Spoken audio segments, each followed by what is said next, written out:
Hello दोस्तों, नमस्कार। मेरा नाम गजानंद मेहता है। अभी 64वीं बीपीएससी का अंतिम परिणाम जारी हुआ है, जिसमें मुझे सफलता प्राप्त हुई है। इसमें मेरी रैंक 278 है। मैंने हिंदी माध्यम से ही इस परीक्षा को अटेम्प्ट किया था और मेरा इसमें ऑप्शनल सब्जेक्ट हिंदी साहित्य रहा है। मैंने बीपीएससी में 2 बार प्रीलिम्स भी क्वालिफाई किया है, एक 64th बीपीएससी और एक 66th बीपीएससी। तो इस डीकेटी प्लेटफॉर्म पर मैं आज आपको प्रीलिम्स से जो जुड़े स्ट्रेटजी हैं, आप किस तरीके से प्रीलिम्स में निश्चित रूप से सफलता प्राप्त कर पाएंगे, वो स्ट्रेटजी मैं आज इस प्लेटफॉर्म पर शेयर करने जा रहा हूँ। मैंने इसके अलावा मेंस से और इंटरव्यू और इसके अलावा ऑप्शनल से जुड़ी स्ट्रेटजी भी मैंने डीकेटी प्लेटफॉर्म पे शेयर की है, जो कि आप अन्य वीडियोज़ में देख सकते हैं। इस वीडियो में मैं मुख्य रूप से प्रीलिम्स की स्ट्रेटजी पे बात करूंगा कि कैसे आप प्रीलिम्स को मतलब सिस्टमेटिक वे में तैयारी करते हुए निश्चित रूप से सफलता प्राप्त करें। क्योंकि कई बार ऐसा होता है कि प्रीलिम्स मेंस की अच्छी तैयारी होने के बावजूद भी प्रीलिम्स क्वालिफाई नहीं हो पाते हैं, तो फिर हमारी सारी तैयारी अधूरी रखी की रखी रह जाती है, उसका कोई फ़ायदा लाभ नहीं प्राप्त होता। तो ऐसे में ये पहला स्टेज, जो कि एक तरह से छँटनी परीक्षा भी कहलाता है, इसको इसमें सफल होना अत्यंत आवश्यक है, ताकि आप अपनी मेंस में अपनी प्रतिभा को दिखा सकें। तो सबसे पहले मैं बताना चाहूँगा कि प्रीलिम्स का इसमें सिलेबस क्या है, क्या नहीं है। तो ये जो पेपर होता है प्रीलिम्स का, ये 150 क्वेश्चन का पेपर होता है, जो कि वस्तुनिष्ठ होता है। और इसमें जो ऑप्शन दिए जाते हैं हर क्वेश्चन में, वो लगभग 5 ऑप्शन होते हैं, जिसमें जो 5वां ऑप्शन होता है वो उसमें नन ऑफ दीज या वन ऑफ, मतलब इनमें से एक से अधिक या इनमें से कोई नहीं, इस तरह का ऑप्शनल दिया जाता है इसमें। तो इसीलिए ये थोड़ा सा चैलेंजिंग भी हो जाता है बाकी अन्य एग्ज़ाम के अपेक्षा, क्योंकि आप अगर देखेंगे अन्य एग्ज़ाम में जो वस्तुनिष्ठ पेपर होते हैं उसमें मुख्य रूप से 4 ही ऑप्शन होते हैं, जबकि यहाँ पे आपको 5 ऑप्शन होता है। हालांकि अच्छी बात यह है यहाँ पे आपको कि इसमें कोई निगेटिव मार्किंग नहीं है, तो आपको जो 150 क्वेश्चन आते हैं वो आपको सारे अटैम्प्ट करने होते हैं, आपको उसमें छोड़ना नहीं चाहिए कोई भी क्वेश्चन। तो अब मैं अगर सिलेबस की बात करूं तो इसमें किन किन विषयों से क्वेश्चन पूछे जाते हैं मैं ये बताना चाहूँगा। तो सबसे पहले तो आप हिस्ट्री से जुड़े क्वेश्चन होंगे, आपको भूगोल से जुड़े क्वेश्चन इसमें मिलेंगे, इकोनॉमी, फिर आपको जनरल साइंस से जुड़े क्वेश्चन्स मिलते हैं। यहाँ पे जनरल साइंस आपका एक अहम रोल रखता है, क्योंकि यहाँ पे अगर देखा जाए तो 64वीं तक 20 क्वेश्चन पूछे जाते थे जनरल साइंस से, जबकि अगर आप 65वीं बीपीएससी और 66वीं बीपीएससी के पेपर को देखेंगे तो वहाँ पे आपको 30 क्वेश्चन मिल रहे हैं आजकल साइंस टेक्स्ट से, अगर या फिर जनरल साइंस से कह लें तो 30 क्वेश्चन अपने आप में बहुत होते हैं मेरिट में आगे अंदर या बाहर होने के लिए, तो आप इसको भी ध्यान में रखें। इसके अलावा जो आप पॉलिटी का भी पोर्शन होता है, इसमें आपको पॉलिटी से भी जुड़े क्वेश्चन पूछे जाते हैं।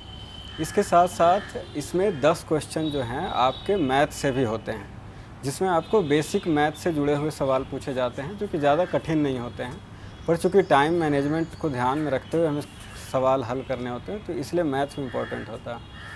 और मैथ की इम्पोर्टेंसी इसलिए भी है क्योंकि आप अगर आपकी इस पे पकड़ बना के रखते हैं, प्रैक्टिस करके रखते हैं, तो आप 10 क्वेश्चंस में से 10 क्वेश्चन सही कर सकते हैं, जो कि ज़्यादातर बार मैंने 9-10 क्वेश्चन हमेशा से सही किए हैं जब भी मैंने प्रीलिम्स दिया है। तो ये आपको लीड करता है अन्य छात्रों से कंपटीशन में। इसके साथ साथ इसमें करेंट अफेयर का एक काफ़ी इम्पोर्टेंट रोल है, क्योंकि यहाँ पे लगभग 150 में से 30 से 40 क्वेश्चन आपको करंट अफेयर से देखने को मिल जाते हैं। तो ये रहा आपका इस बीपीएससी के प्रीलिम्स का सिलेबस एक तरह से। अब मैं बताना चाहूँगा कि मैंने इसकी स्ट्रेटजी कैसे बनाई, कैसे मैंने इस चीज़ को प्रिपेयर किया।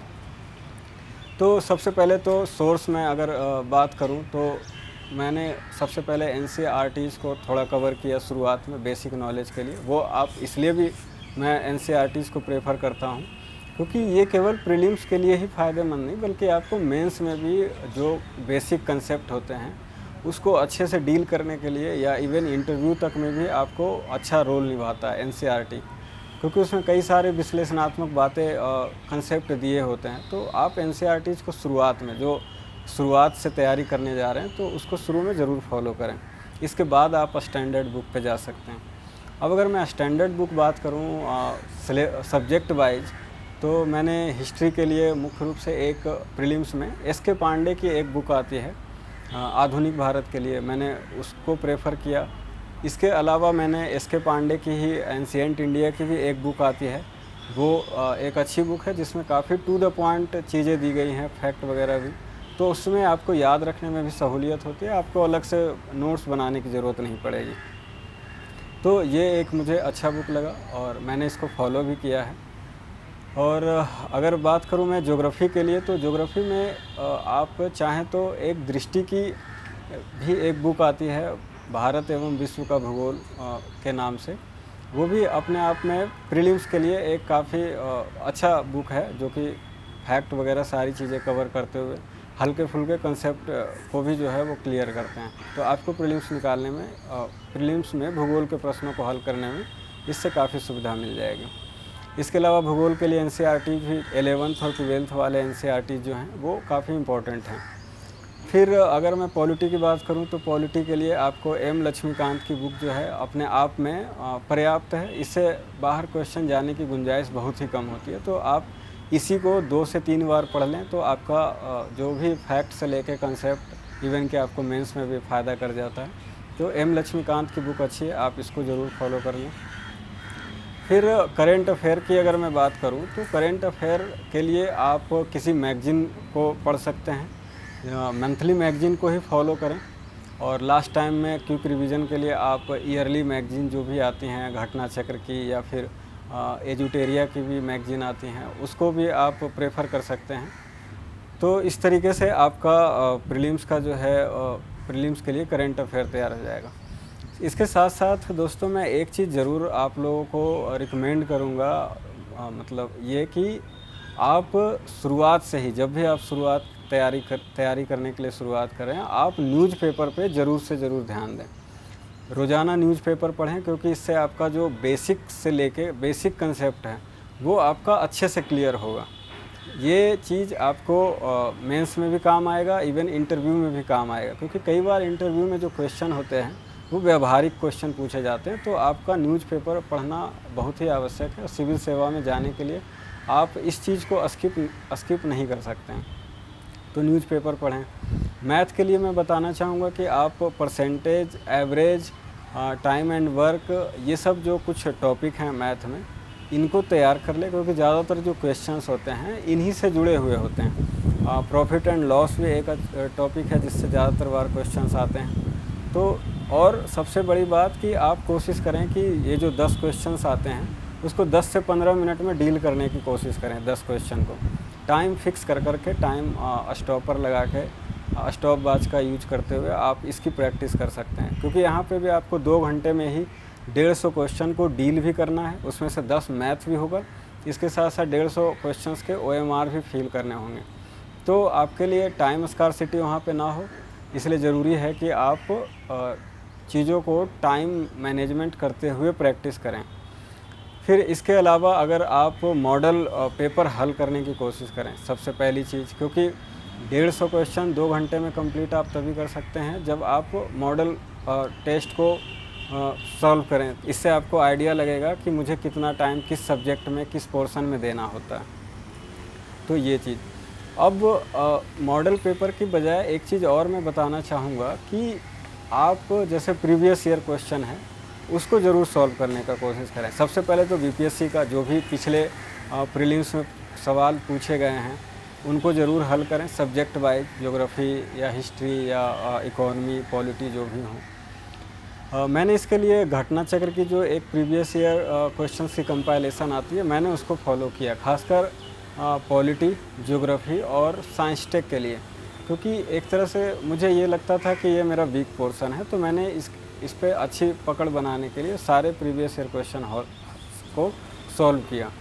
इसमें फ़ायदा ये भी हो जाता है कि कई बार ऐसा होता है प्रीलिम्स में, जब आप क्वेश्चंस को देखेंगे 2, 3, 4 साल पीछे के क्वेश्चन, तो आप खुद भी रियलाइज़ कर पाएंगे कि कई बार अन्य जो राज्य के आयोग द्वारा पूछे गए सवाल हैं वो भी वही क्वेश्चन सेम रिपीट होके आ जाते हैं बीपीएससी में भी। या बीपीएससी का क्वेश्चन जो है आपको यूपी के लोक सेवा आयोग में भी आपको देखने को मिल जाता है, एमपी पीएससी के सवालों में देखने को मिल जाता है।